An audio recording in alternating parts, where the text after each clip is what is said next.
할렐루야. 아멘. 네, 귀하고 복된 주님의 날입니다. 예배 자리에 나오신 여러분들을 주님의 이름으로 환영합니다. 우리 앞뒤 좌우로 같이 인사 나누실까요? 잘 오셨습니다. 또 반갑습니다. 환영합니다. 이렇게 인사 나누시면 좋겠습니다. 잘 오셨습니다. 하나님께서 우리를 귀한 공동체로 불러주시고 함께 예배하게 하십니다. 주님께 전심을 다해서 또 감사함과 기쁨으로 그렇게 예배하며 나아가기를 간절히 소원합니다. 이제 다 함께 우리의 마음을 모아서 영과 진리로 하나님께 예배드립니다.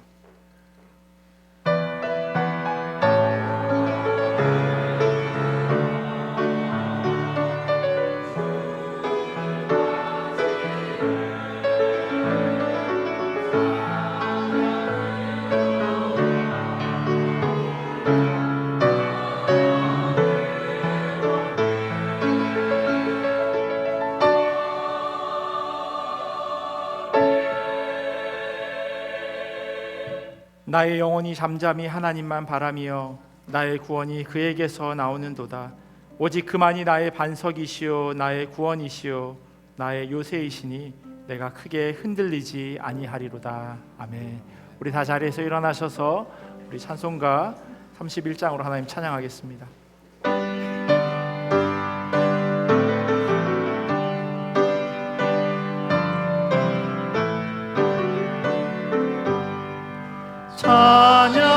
찬양하라 복되신 구세주 예수, 백성들아 사랑을 전하세.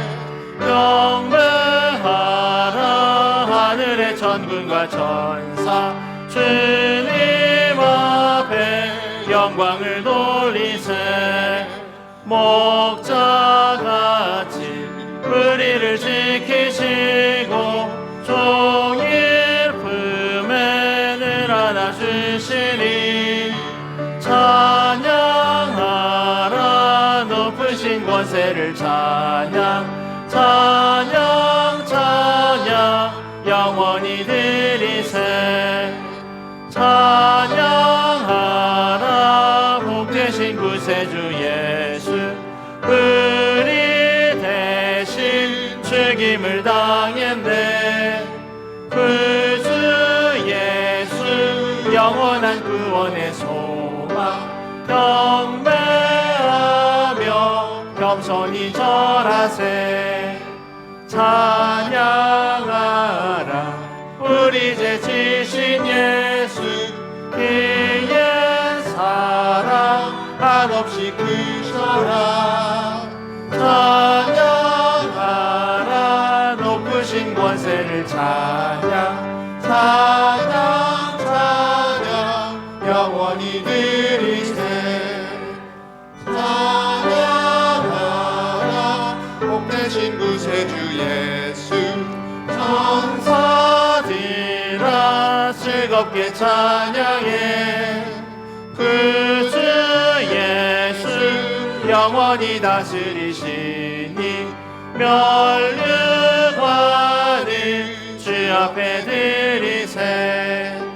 구주 예수 세상을 이기시고 영광 중에 또다시 오시니 찬양하라 높으신 권세를 찬양 찬양 찬양 영원히 드리세. 함께 사도신경으로 우리 신앙을 고백합니다. 나는 전능하신 아버지 하나님 천지의 창조주를 믿습니다. 나는 그의 유일하신 아들 우리 주 예수 그리스도를 믿습니다. 그는 성령으로 잉태되어 동정녀 마리아에게서 나시고 본디오 빌라도에게 고난을 받아 십자가에 못 박혀 죽으시고 장사된 지 사흘 만에 죽은 자 가운데서 다시 살아나셨으며 하늘에 오르시어 전능하신 아버지 하나님 우편에 앉아 계시다가 거기로부터 살아있는 자와 죽은 자를 심판하러 오십니다. 나는 성령을 믿으며 거룩한 공교회와 성도의 교제와 죄를 용서받는 것과 몸의 부활과 영생을 믿습니다. 아멘. 모두 자리에 앉으셔서 오늘도 거룩한 주일 우리의 소망 되신 예수님을 바라보며 고난 속에서도 믿음을 지키겠다는 고백으로 함께 찬양하시면서 나아가시겠습니다.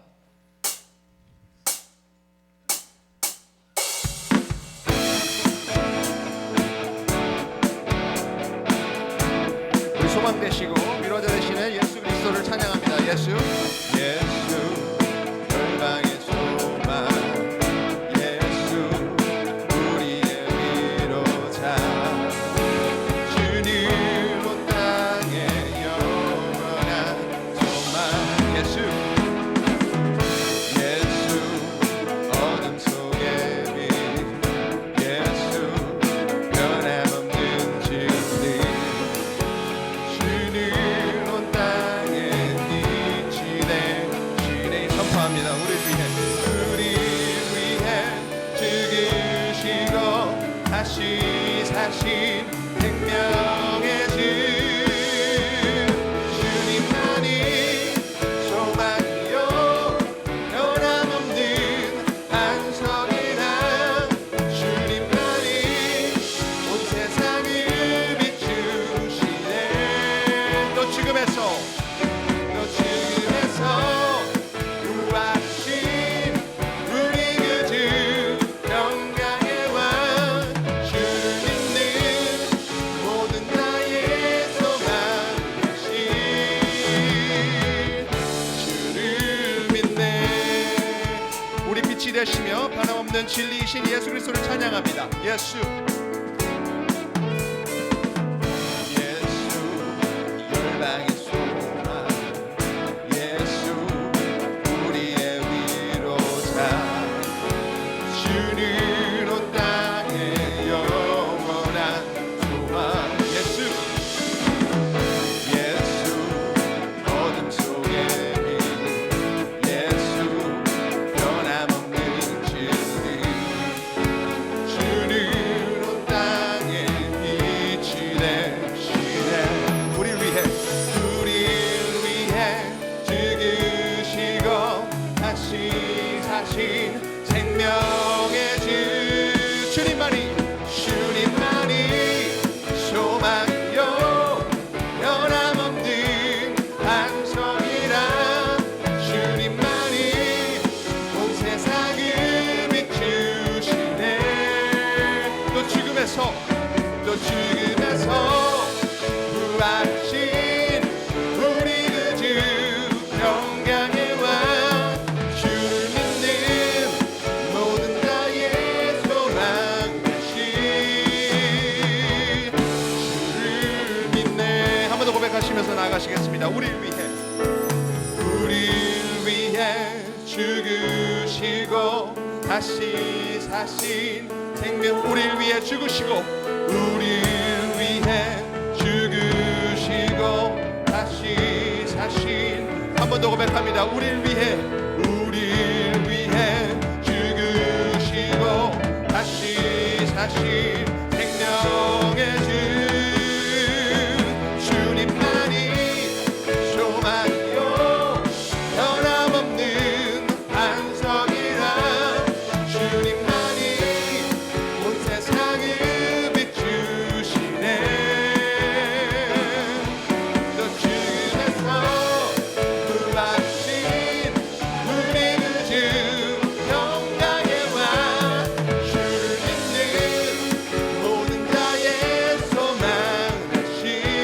주님만이 소망이요, 주님만이 소망이요 변함없는 반석이라, 주님만이 온 세상을 비추시네. 또 죽음에서 구하신 우리 그 주 영광의 왕, 주를 믿는 모든 나의 소망 되신, 주를 믿네. 열방의 소망 되시며 위로자 되시는 예수 그리스도를 찬양하면서 나아가시겠습니다.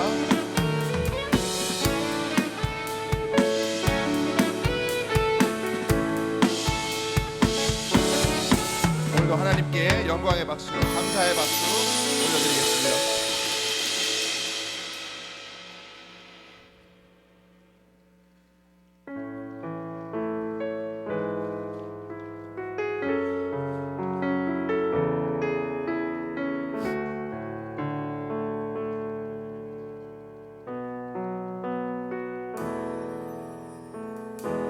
왜 나만 겪는 고난이냐고 불평하지 마세요. 고난의 뒤편에 있는 주님이 주실 축복 미리 보면서 감사하세요. 너무 견디기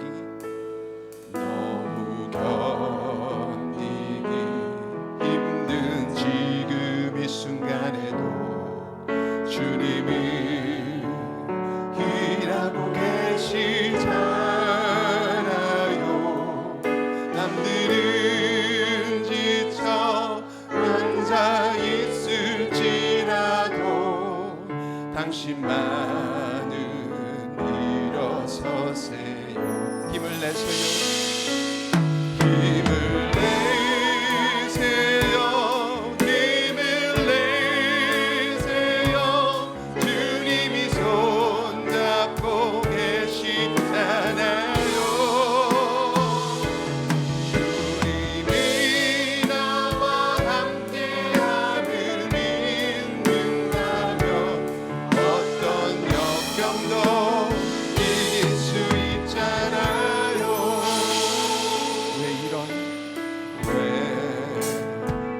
이런 슬픔 찾아왔는지 원망하지 마세요.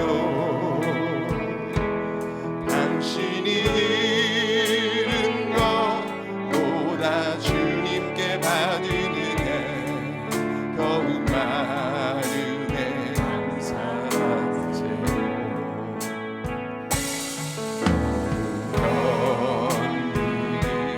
힘든 지금 이 순간에도 주님이 일하고 계시잖아요. 남들은 지쳐 앉아 있을지라도 당신만은 일어서세요. 힘을 내세요. 힘을 내세요. 힘을 내세요. 주님이 손잡고 계시잖아요. 주님이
오늘 우리가 드린 찬양처럼 예수님은 우리의 소망 되시고 고난 가운데서도 우리와 함께 하시는 분임을 믿습니다. 때로는 어려움과 눈물이 있지만 그 속에서도 주님을 바라보게 하시고 믿음을 잃지 않게 붙들어 주옵소서. 힘들지만 끝까지 주님을 의지하며 달려가게 하시고 오늘 말씀을 통해 우리의 삶이 새 힘을 얻도록 은혜 내려 주시옵길 바라오며 이 시간 다 함께 예배를 위해 기도하며 나아가시겠습니다.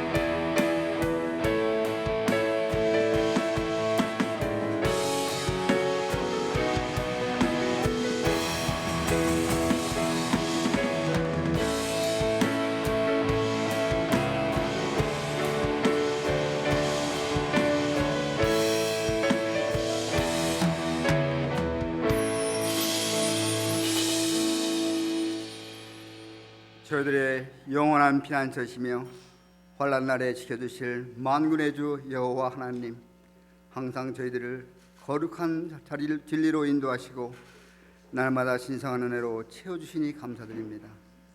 오늘도 복된 성의를 허락하시어 주님 전에 예배드리는 것 자체가 기적임을 고백합니다.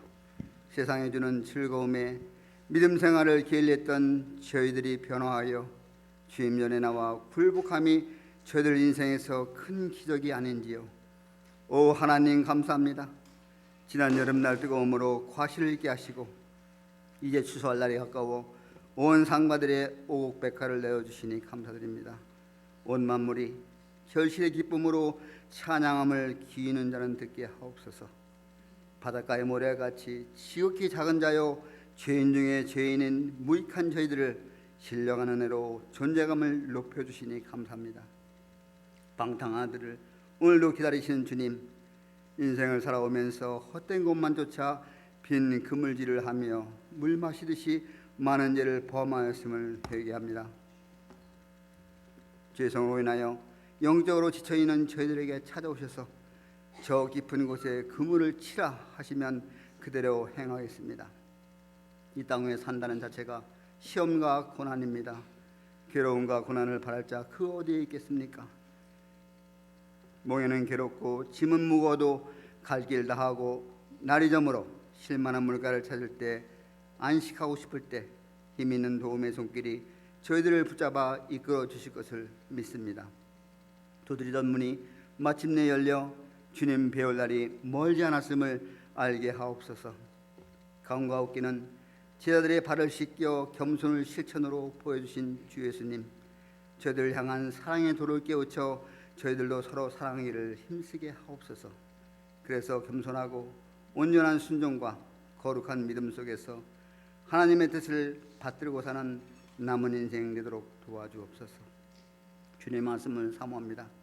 이 시간 저희들 심령 위에 하나님 성령으로 채워주시고 하나님 말씀을 받을 수 있는 은총을 간구하오니 주님의 은혜 아니면 그 진리를 깨우칠 자가 아무도 없음을 깨닫게 하옵소서. 성가대의 찬양을 희망하시며 찬양 사역에 헌신하는 성가 대원과 그 가정 위에 넘치는 축복 임하옵소서. 이제인 아무 공로 없으나 예수 그리스도 이름으로 간절히 기도합니다.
소식 전해드리도록 하겠습니다.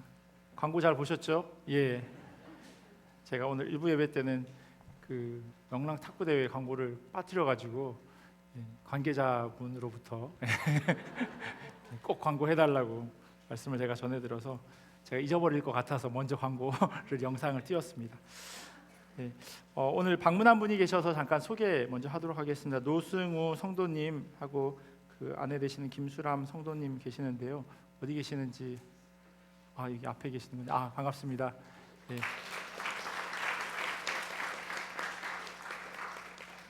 지난번에 저희 교회 잠깐 방문하신 거 제가 기억하는데 그죠? 주중에 여기 어렸을 때 교회 다니셨다고 하면서 그때 잠깐 아내분이랑 방문했던 거 기억하는데 좋은 시간 예배 또 잘 드리고 돌아가시면 좋겠습니다. 거실반이 9월 23일부터 10주간 그렇게 진행됩니다. 이번에는 화요일 저녁에 진행할 예정이고요. 시간 되시는 분들은 본당 뒤에 이렇게 신청서가 있어서 신청란이 있으니까 거기에 신청해 주시면 좋겠고 20분까지만 신청하실 수 있으시니까 뭐 그렇다고 마감이 되지는 않겠지만 그렇게 인원 20분이라고 하는 것 기억해 주시고요. 그리고 10주간 그 강의 일정에 대해서는 본당 뒤에 비치되어 있는 내용 참고해 주시면 좋을 것 같고요. 그리고 1기부터 4기까지 거실반 들으시고 그리고 뭐 5기도 마찬가지시고요. 혹시 거실반 수련회 듣지 않으신 분들은 10강 마지막 11번째 강의가 거실반 수련회 때 성령론에 관해서 같이 배우게 됩니다. 그래서 12월 12일 날 금요일에 모이니까 꼭 기억해 주시고 참석해 주시면 좋겠습니다. 오늘 그 예배 후에 12시 30분에 본당에서 여선교회 원래회가 있습니다. 대상은 65세 이하 되시는 여성 교우인데요. 이번에 논의할 내용이 바자라고 합니다. 10월 5일에 주일날 있을 바자와 관련해서 회의가 진행될 예정이어서요. 도움 주실 수 있는 분은 나이와 상관없이 참석하실 수 있고 또 거기에 대한 좋은 아이디어들은 백수연 피태권사님께 해주시면 좋겠습니다. 특별히 그 주가 바자회가 있는 주에 추석이 있어서 그때 송편도 여선교회에서 판매한다고 하니까 참고해 주시고 많이 구입해 주시면 좋겠습니다. 시무장로님들과 저는 내일하고 모레 이틀간 그 토론토 영광교회에서 저희 정기 노회가 있습니다. 그래서 노회 참석하러 다녀오도록 하겠습니다. 그리고 9월 16일 화요일 오전 11시에 권사 기도회가 청년부실에서 있습니다. 9월 28일 주일 2부 예배 때요 임직식이 있습니다. 그래서 2부 예배 임직식이 있으니까 임직식 축하해 주실 분들은 2부 예배에 참석해 주시면 좋겠습니다. 지난 주일에 이규환 장로님 그리고 또 최유진 집사님 가정에서 애찬 헌금 드려 주셨습니다. 나야가라 한인의 추석맞이 행사가 있는데 9월 27일 오후 1시에 볼고인 팍에서 있는데 그 한인의 단톡방을 통해서 신청을 해달라고 하는 연락을 받았습니다. 그래서 거기에 신청을 해주시면 좋겠습니다. 좀 전에 뭐 영상을 통해서 저희 명랑 탁구 대회 내용 참고하셨겠지만 오늘까지 신청 받고요. 본당 뒤에 보면 이제 신청함이 있습니다. 그래서 신청하셔서 거기에 넣어주시고 이찬우 김신원 집사님께 이제 그 참가비를 뭐 본인이 직접 내셔도 되고 아니면 둘 합쳐서 그렇게 내주셔도 될 것 같습니다. 참가비는 5불이라고 하고요. 그리고 참가하시는 분들에게도 기념품이 다 제공된다고 합니다. 목적은요. 전교인들이 같이 친목하고 교제하는 그런 시간이 되었으면 좋겠습니다. 누가 1등하고 2등하고 물론 뭐 지구 속 좋은 사람 없지만 그래도 즐겁게 좀 이렇게 프로그램을 준비하고 있으니까요. 서로 같이 교회 공간에서 예배드리지만 잘 모르시는 분들도 계시잖아요. 그래서 그런 시간에 구경하시면서도 좀 참여하시고 관심을 가져주시면 좋겠습니다. 그래서 다음 주일부터 해서 예선, 본선, 결승까지 이렇게 오후 1시부터 3시까지 친교실에서 그 행사를 진행할 예정이니까 많이 좀 참석하시고 또 관심 가져주시면 좋겠습니다. 아까 숟가락 들 힘만 있으면 참석하신다고 하실 수 있다고 하니까요. 뭐 어느 누구나 유치부부터 시니어에 이르기까지 다 참석하실 수 있을 것 같습니다. 저도 신청서 제 아들이랑 같이 신청했습니다. 저희를 이기실 분은 참석하십시오. 네, 따로 빠진 광고 있나요? 네, 그럼 우리 할렐루야 성가대 나오셔서 찬양해 주시겠습니다.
귀한 찬양 감사합니다.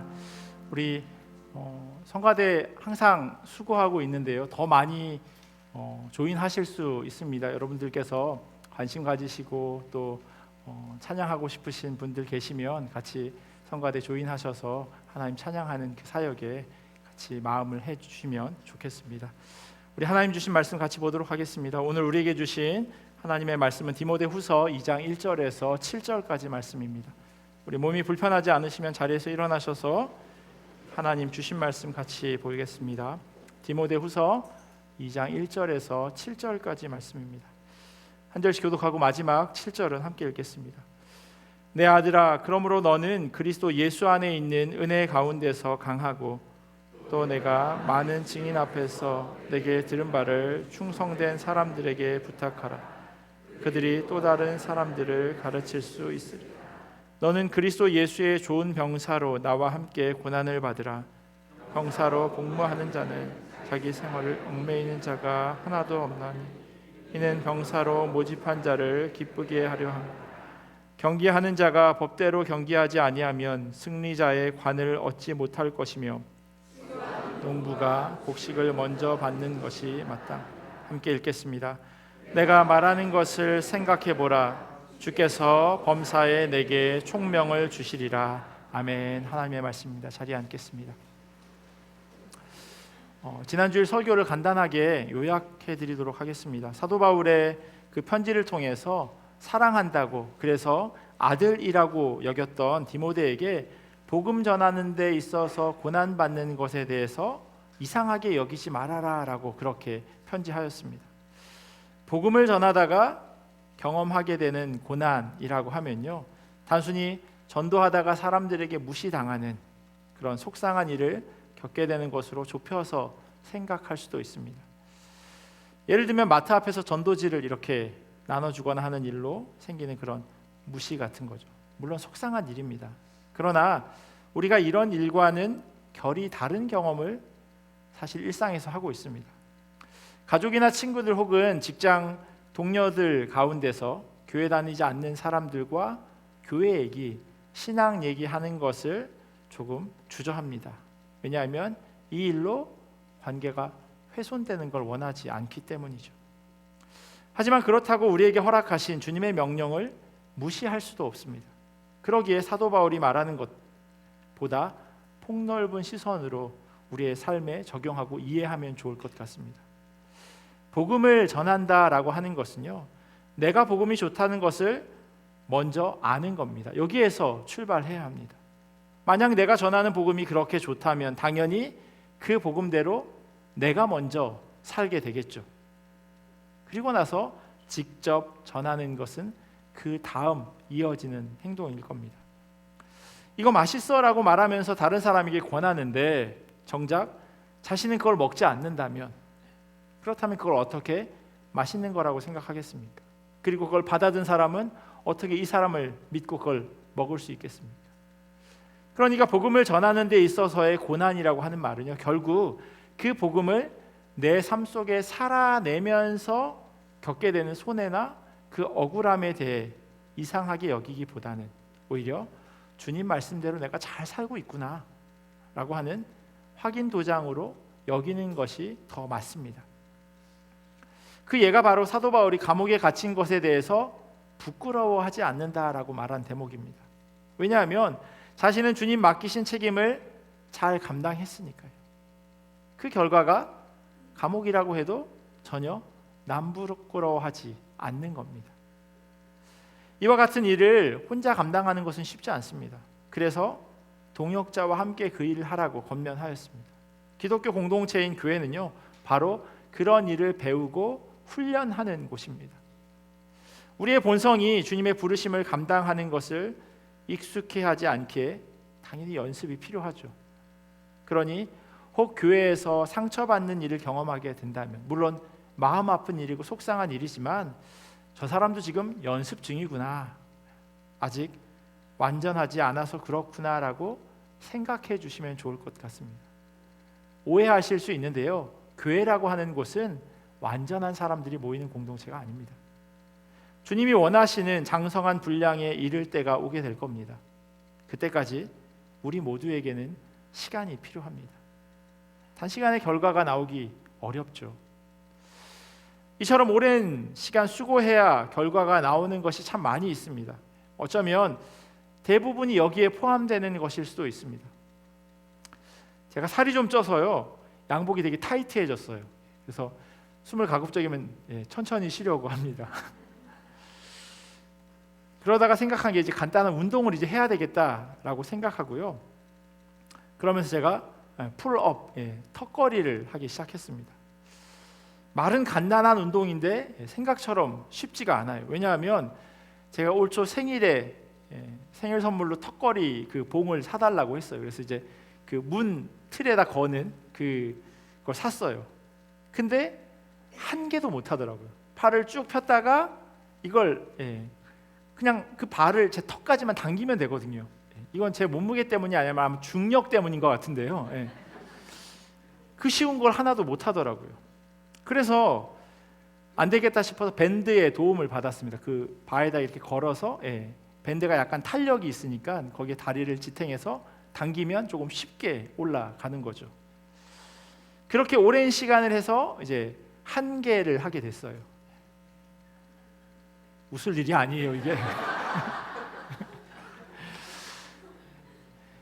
제가 1월 달에 시작해서 지금 이제 9월이잖아요. 9월인데 제가 설교하기 전에 확인을 해야 되니 거짓말할 수는 없으니까 어제 다시 한번 해봐 5개를 제가 했어요. 그걸 10개까지 늘려가는 게 일단 단기적인 목표인데요. 그렇게 하려면 힘들지만 계속 해야 합니다. 턱걸이 5개 하는데도 제법 오랜 시간이 걸리는데 복음을 전하면서 복음대로 살아간다라고 하는 것, 이 익숙하지 않은 것을 삶 가운데 실천하며 산다는 것은요, 분명히 더 많은 수고가 필요할 겁니다. 노력이 필요할 거예요. 저희가 오늘 함께 읽은 본문이 바로 그것을 이야기합니다. 복음을 전하면서 혹은 복음대로 살아가는 것이 힘들지만 계속해서 지속해야 한다고 사도 바울은 군인과 운동선수 그리고 농부를 예로 들어서 설명하고 있어요. 첫 번째 군인이에요. 예전에 군대를 소재로 한 진짜 사나이라고 하는 TV 프로그램이 있었는데 보신 적이 있으신지 모르겠어요. 연예인들 혹은 운동선수들이 군대에 가서 군인처럼 이렇게 생활하는 겁니다. 분명히 여기 군대에 다녀오신 분이 계시겠지만 그리고 그분들은 아마 제 말에 공감하실 겁니다. TV는 그냥 TV죠. 군대는 한 일주일 텐트 치고 밖에서 밥 해 먹는 그런 캠프를 이야기하는 것이 아닙니다. 군대는 전쟁을 준비하는 곳이고 군인은 전쟁이 일어나면 바로 총알이 빗발치는 곳으로 나가는 사람들입니다. 군인 전쟁하면 사실 딴 나라 이야기 같지만 한국은 휴전 상태죠. 제가 대학교 2학년 때요, 군에 입대한 그 교회 형이 휴가를 나왔어요. 얼마 전에 휴가 나왔었는데 또 나와서 무슨 일인가 했더니 그때 한국에 큰일이 있었던 거예요. 제가 지난 5월 토요 새벽 기도회 때 한번 말씀드린 이야기인데요. 1996년 9월에 강릉 무장공비 침투 사건이라고 하는 것이 있었습니다. 벌써 한 30년 전 이야기죠. 북한에서 26명의 특수 대원들이 잠수함을 타고 동해 바다로 들어온 겁니다. 그래서 그 가운데 한 명을 생포합니다. 나머지 25명은 다 죽은 거예요. 그 25명을 잡기 위해서 군인 12명, 예비군 1명, 경찰 1명, 그리고 민간인 4명이 사망한 사건입니다. 물론 더 많은 희생자와 더 많은 군인들이 동원됐었습니다. 이 사건 때문에 저희 그 교회 형이 휴가를 나왔는데요. 왜냐하면 같은 중대원, 그러니까 한 100명 정도 같이 생활하는 그 중대원 중에 한 명이 죽은 거예요. 총에 맞아 죽은 겁니다. 그래서 위로 휴가를 받아서 나왔어요. 같이 생활하던 부대원이 총을 맞고 피를 흘린 것을 본 그 20대 젊은 청년들, 군인 아저씨 아니잖아요. 군인 애들이잖아요. 그러니까 스트레스가 없었다고 하면 거짓말이죠. 얼마나 그 스트레스가 심했는지 부대원이 죽고 난 후에 풀숲에서 작은 소리만 나도 그냥 그쪽에다 다 총을 쏴버리는 겁니다. 왜냐하면 나도 죽을 수 있다는 그런 긴장감이 사람을 그렇게 만드는 거죠. 뭐 옛날 영화 같은 거 보면 이렇게 총 쏘는데요, 그런 건 없다고 이야기하더라고요.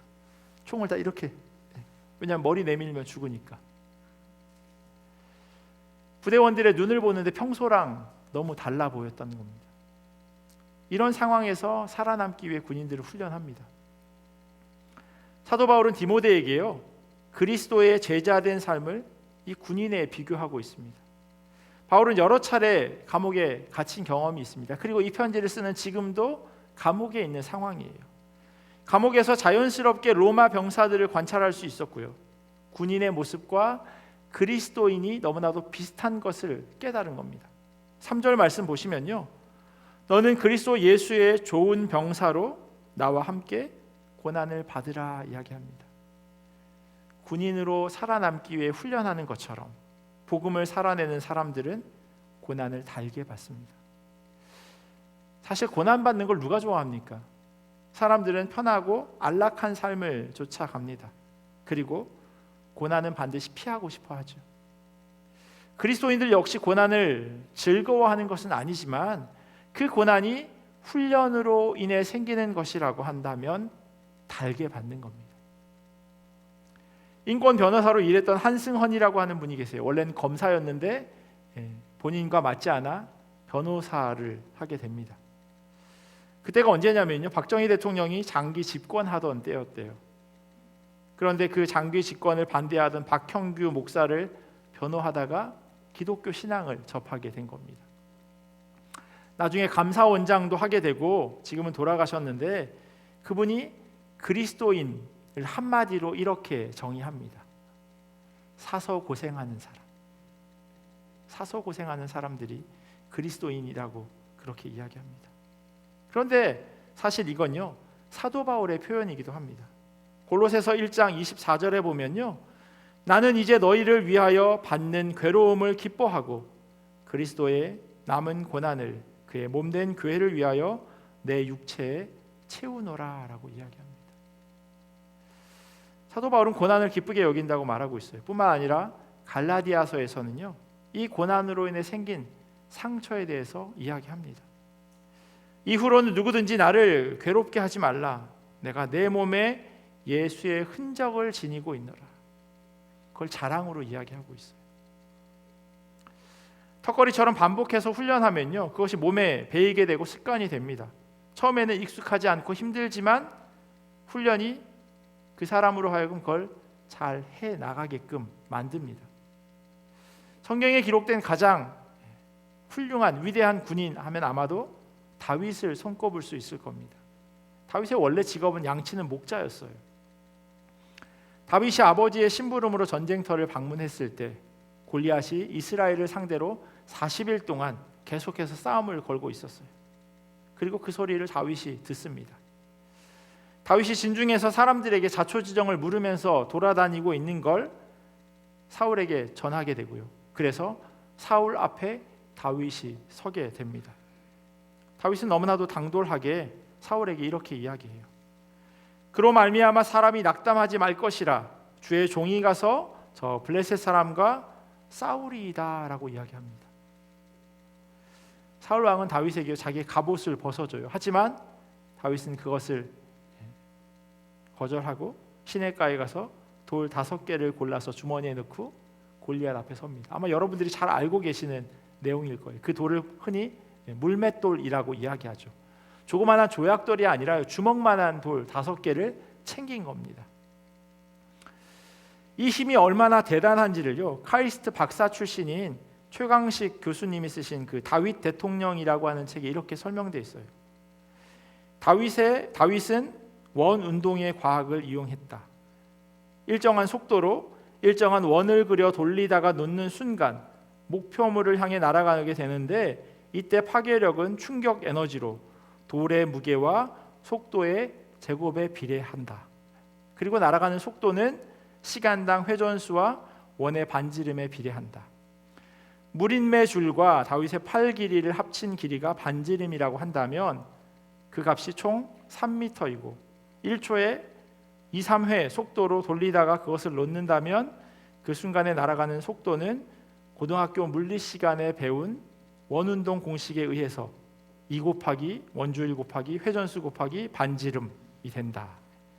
이것은 시속 130에서 196km에 해당한다. 잘 이해하셨죠? 네. 고등학교 물리 시간에 배운 거라는데 기억 안 나세요? 저도 잘 모르겠어서 화면에다 일부러 띄워드린 겁니다.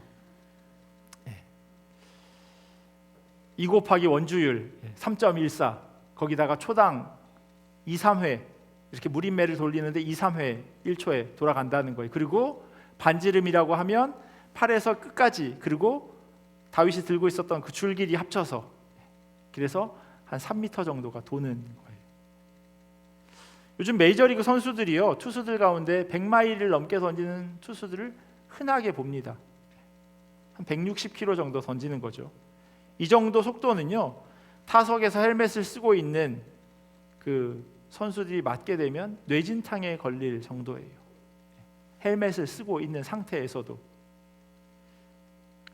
그래서 주먹만한 돌이 시속 200km로 머리에 맞는다면 죽지 않은 게 이상합니다. 죽는 게 당연한 거예요. 그럼 정확도는 어떨까요? 야구 선수가 160km 이상을 아무리 빨리 던져도요, 정확하게 던지지 못하면 메이저리그 선수가 될 수 없습니다. 제구력이 안 되면 안 되는 거예요. 골리앗에게 던진 물맷돌이 정확하게 날아가야 승산이 있는 거죠. 사사기 20장에 보면 이런 말씀이 있어요. 이 모든 사람 가운데서 뽑힌 700명 왼손잡이들은 무린매로 돌을 던져 머리카락도 빗나가지 않고 마치는 사람들이었다. 다윗 수하에는요, 아예 무린매를 사용하는 군인들이 있었습니다. 역대상 12장에 보면요, 다윗이 기스의 아들 사울로 말미암아 시글락에 숨어 있을 때 그에게 와서 싸움을 도운 용사 중에 든 자가 있었으니 그들은 활을 가지며 좌우 손을 놀려 물매도 던지며 화살도 쏘는 자요. 그들이래요. 한 명이 아니라 여러 명이 있었던 겁니다. 이 무린매를 던지는 사람이 하루 이틀 만에 그런 실력을 갖추었겠습니까? 머리카락을 빗나가지 않을 만큼의 정확도라고 하니 지금으로 치면 사실 스나이퍼죠. 다윗도 그랬겠지만 수없이 던지고 또 던졌을 겁니다. 다윗은 이런 군인이었어요. 뿐만 아니라 군인들은 군 복무 중에는 어려운 것을 그냥 당연하게 여깁니다. 그러려니 합니다. 왜 이렇게 추워? 왜 이렇게 더워? 이런 불만들 쉽게 내뱉지 않습니다. 그게 당연한 거니까요. 오늘 설교가 군대 특집도 아닌데 군대 얘기가 자꾸 나오는 것 같은데요. 제가 GOP에서 근무할 때 시간과 상관없이 눈이 오면 모두가 일어나서 눈을 치우러 나갑니다. 새벽 2시도 좋고 새벽 4시도 좋고 눈이 오면 무조건 빗자루를 챙겨서 길을 쓸어야 했습니다. 왜냐하면 혹시 눈이 쌓여서 음식물을 싣고 나르는 그런 트럭이 들어오지 못하면 그냥 굶는 수밖에 없으니까요. 자는 사람들을 깨우면요, 이러면서 계급에 따라 조금 차이가 있기는 하지만 당연하다는 듯이 다 옷을 입고 빗자루를 찾아듭니다. 진짜 전쟁을 준비하는 군인들은요, 고난과 위험을 당연한 것으로 받아들입니다. 터툴리안이 쓴 순교자에 이런 말이 있습니다. 사치품을 휘감고 전쟁터에 오는 병사는 아무도 없으며 편안한 침실에서 자고 나와 전투를 개시하는 병사도 없다. 그들은 단단하고 거칠고 쾌적하지 않은 좁은 임시 텐트에서 나와 전투를 한다. 이게 군인이라는 거예요. 그리고 존 스토트 목사님은 이것을 인용하면서요, 그리스도인은 편안한 시간을 기대해서는 안 된다. 복음에 충실하다면 그는 반드시 반대와 조롱을 경험한다라고 설명합니다. 반드시, 선택이 아니에요. 반대와 조롱을 경험할 수도 있고 경험하지 않을 수 있는 게 아니라 반드시 경험하게 된다라고 그렇게 말하고 있습니다. 두 번째, 오늘 사도 바울은 운동선수에 대해서 이야기합니다. 운동선수는 어떨까요? 바울은 군인에 이어서 운동선수, 이들이 흘리는 땀과 양, 그것이 절대로 군인보다 적다고 어느 누구도 말할 수 없습니다. 심지어 운동선수들은요, 정해진 규칙대로 해야 합니다. 본문 5절을 보시면요, 경기하는 자가 법대로 경기하지 아니하면 승리자의 관을 얻지 못할 것이며 라고 기록합니다. 전쟁엔 규칙이 없습니다. 무슨 수를 써서 적을 죽이고 내가 살면 이기는 거죠. 하지만 운동선수는 열심히 땀 흘리고 훈련해서 경기에 참가하고 나서요, 경기에서는 반드시 정해진 룰대로 해야 합니다. 마라톤이 42.19km를 뛰는 겁니다. 몇 해 전에 인간이 마라톤을 2시간 이내에 달릴 수 있다는 것을 증명한 일이 있었어요. 케냐 출신의 엘리우스 킵초게라고 하는 선수가요, 아주 유명한 선수인데 1시간 59분 40초에 이 마라톤을 달렸어요. 마의 마라톤 2시간 벽을 깬 겁니다. 하지만 이것을 공식 기록으로 인정하지 않아요. 왜냐하면 규칙을 어겼기 때문이에요. 화면을 보시면요, 어떻게 달렸는지가 나와 있어요. 7명의 페이스메이커들과 함께 뛰었는데 5명이 V자로 앞에 공기의 저항을 줄여줍니다. 그리고 이 7명 가운데 하얀 옷을 입은 사람이 킵초게인데 앞에 5명, 뒤에 2명이 그 페이스를 맞춰서 달리다가 4km가 되면 새로운 7사람이 그 페이스메이커를 교체하는 겁니다. 물론 그 페이스메이커도 아주 유명한 마라톤 선수들이에요. 전기 자동차에서요, 형광색 그 빛이 나오고 있어요. 킵초게가 달려야 하는 그 속도를 계속해서 보여주고 있는 거예요. 그 속도에 맞춰서 달려야 그 2시간의 벽을 깰 수 있는 겁니다. 거기다가 자전거를 탄 보조 요원은요, 킵초게가 원할 때마다 음료수를 제공했습니다. 어느 누가 감히 이 마라톤 선수가 흘린 땀을 무시할 수 있겠습니까? 저렇게 한다고 해서 어느 누구나 다 2시간 안에 42.19km를 뛸 수 있는 건 아니에요. 하지만 그렇다고 그 기록을 인정할 수는 없어요. 왜냐하면 운동선수는 땀을 흘려 운동해야 하고 훈련해야 하고 경기에 임할 때는 규칙을 지켜야 하니까요. 그리스도인의 삶의 모습도 이래야 한다고 사도 바울은 이야기합니다. 그래서 참 어렵다는 거예요. 내 삶도 잘 살아내야 하고 그리고 말씀으로 잘 살아내야 하기에 그래서 그리스도인으로 살아가는 것이 쉽지 않다라고 말하고 있습니다. 세 번째로 바울은요, 농부도 예를 들어서 이야기합니다. 6절에 보시면 수고하는 농부가 곡식을 먼저 받는 것이 마땅하니라라고 이야기하고 있어요. 운동선수가 룰을 지키면서 경기에 임하고 그리고 땀 흘리는 훈련의 시간이 필요한 것처럼 농부도 수고해야 합니다. 이 수고함은요, 군인, 운동선수 그리고 농부 모두에게 공통된 것이에요. 제가 예전에 농사를 도와본 적이 있어요. 청년 때 저희 교회 청년부들과 함께 한 4박 5일 동안 시골 교회를 방문해서 오전에는 그 교회 여름 성경학교를 인도해 주고요. 오후 일과 시간에는 오후에는 이제 농사 일을 도와주는 거예요. 그리고 저녁에는 청년부들 여름 수련회를 예배를 드렸습니다. 그때 제가 맡은 일은 고추밭에서 고추 따는 거였어요. 한여름 떼약볕 아래에서 쪼그리고 앉아서 고추를 따는데요. 땀은 비 오듯 흐르고 다리는 아파 죽겠고 너무 힘들었습니다. 첫날보다 둘째 날이 더 힘들더라고요. 둘째 날 일어나려고 하니까 다리에 알이 베겨가지고 쪼그려 걷기를 계속 했으니까요. 저는 며칠 도와드리는 거였지만 농부들에게는 그게 일상이죠. 매일 그렇게 일을 하시는 겁니다. 그렇게 해야 소출을 얻을 수 있으니까요. 제가 독일에 있을 때도 농장에서 일했어요. 장애인들과 함께 겨울에는요, 유리하우스에서 콩 골라내는 일을 했습니다. 세상 지겨운 일이에요. 아침 먹고 테이블 앞에 앉아서 커다란 자루에서 콩을 테이블에 얹어놓고 쓸만한 콩을 고르는 거예요. 분류하는 거죠. 점심 먹고 나면 그 일을 또 합니다. 그 일을 계속 하는데요, 미쳐버릴 것 같더라고요. 옆에 같이 있는 장애인들은 그게 전혀 지루하지 않아요. 그만하라 그러면 그때 그만하시고 하라 그러면 하시고. 그런데 저는 같은 일을 계속 요만한 콩을 계속 고르는데요, 정신이 막 잡을 수 없을 만큼 이상해지더라고요. 그런데 그렇게 콩을 골라야 하는 이유가 있어요. 좋은 콩을 심어야, 봄에 심어야 열매를 맺을 수 있으니까요. 썩은 콩은요, 심어봐야 아무 의미가 없는 겁니다. 성공의 주교였던 핸들리 모울은요, 농사 짓는 것을 이렇게 표현합니다. 군인이나 운동선수와 달리 농부의 삶은 흥미진진함이라고는 전혀 없는 위험과 환호에서 비롯되는 모든 화려함과는 거리가 먼 것이라고. 지루한 일이라는 거예요. 하지만 처음 수확한 것은 땀 흘리고 수고한 농부들의 몫입니다. 첫 열매를 그냥 농부가 따 먹을 수 있죠. 그런데 만약에 이 농부가 청직이라면, 품꾼이라면 소출은 당연히 농장 주인의 것입니다. 아쉽지만 어쩔 수 없는 일이죠.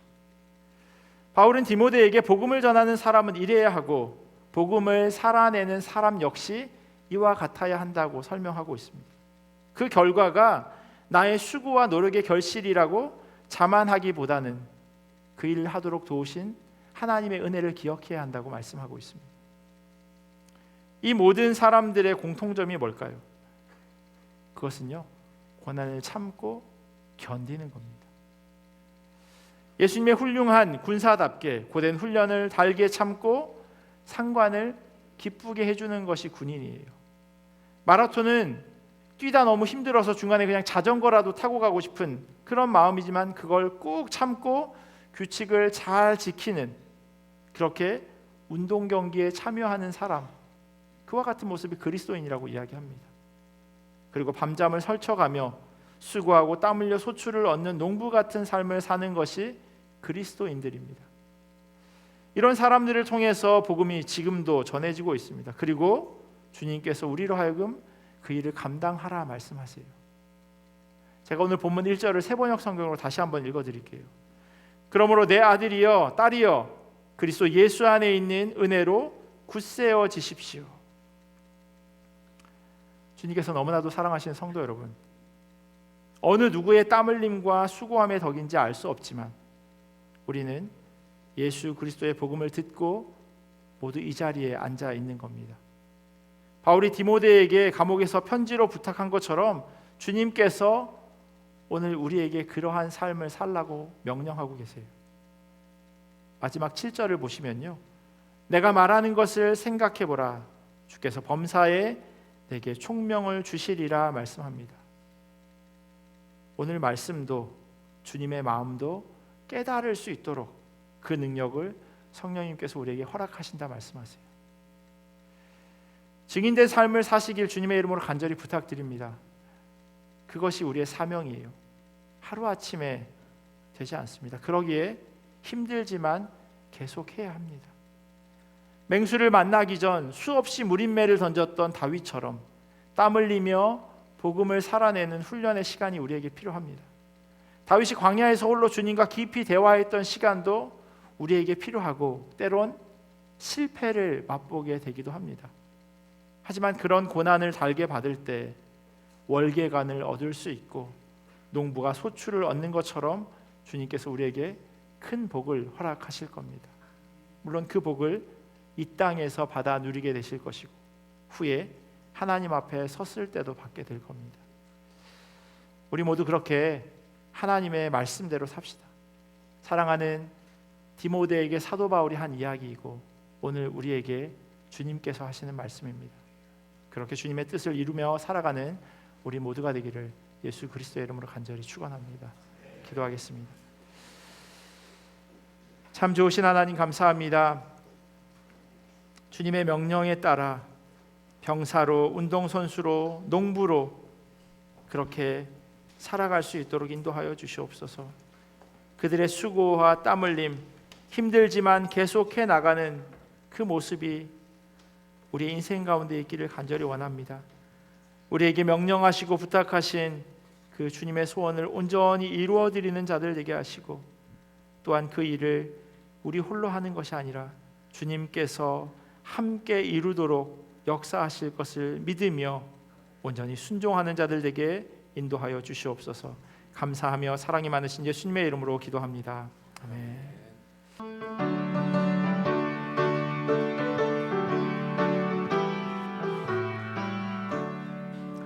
행군 나팔 소리에 주의 호령 났으니 십자가의 군기를 높이 들고 나가세. 선한 싸움 다 싸우고 의의 면류관 받았으리라. 선한 싸움 다 싸우고 의의 면류관 예루살렘 성에서 면류관 받으리. 저 요단강 건너 우리 싸움 마치는 날 의의 면류관 예루살렘 성에서 악한 마귀 권세를 모두 깨쳐버리고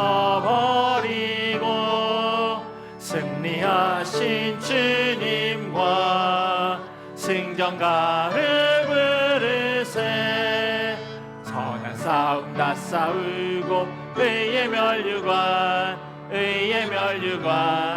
받았으리라. 선한 싸움 다 싸우고 의의 면류관 예루살렘 성에서 면류관 받으리. 저 요단강 건너 우리 싸움 마치는 날 의의 면류관 다 같이 일어나셔서 봉헌하시겠습니다. 달려갈 길 나가고 싸움 모두 마치는 주와 함께 기쁨을 용사들 나누리세. 선한 싸움 다 싸우고 의의 면류관 받았으리라. 선한 싸움 다 싸우고 의의 면류관 예루살렘 성에서 면류관 받으리. 저 요단강 건너 우리 싸움 마치는 날 의의 면류관 예루살렘 성에서.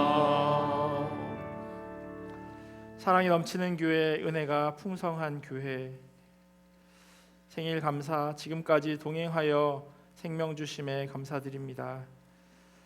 저희가 가는 발걸음에 주님이 함께 하시길 기도드립니다. 만날 날과 우리 자녀들 아버지 손에 맡깁니다. 감사합니다. 범사에 감사합니다. 드린간 건축 헌금 드렸습니다. 기도하겠습니다. 참 좋으신 하나님 감사합니다. 하나님께서 우리를 한 믿음의 공동체로 불러주시고 또 한 교회 안에서 신앙생활하게 하시니 감사합니다.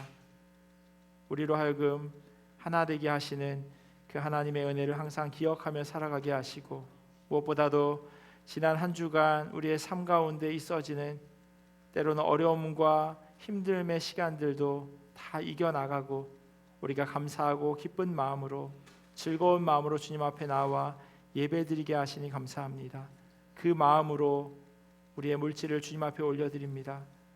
정성을 다해 주님 앞에 올려드리오니 주님 기쁘게 받아주시옵소서. 형편 때문에 믿음 때문에 드리지 못한 성도들의 마음도 주님 위로하여 주시옵시고, 우리 교회 성도들 한 사람 한 사람 그들이 살아가는 삶의 현장 가운데 주님의 공급하심과 채우심을 통하여서 정말로 하나님이 하시는구나 라고 고백할 수 있도록 주님 은혜로 더하여 주시옵소서. 지금은 우리 주 예수 그리스도의 크신 은혜와 하나님 아버지의 사랑하심과 성령님의 교통하심이 힘들지만 계속해서 주님의 말씀대로 살아가기를 결단하는 주님의 자녀들 머리 위에, 그리고 이들의 가정과 삶의 자리와 주님의 몸된 교회 위에 지금부터 영원토록 함께 하시기를 간절히 축원하옵나이다.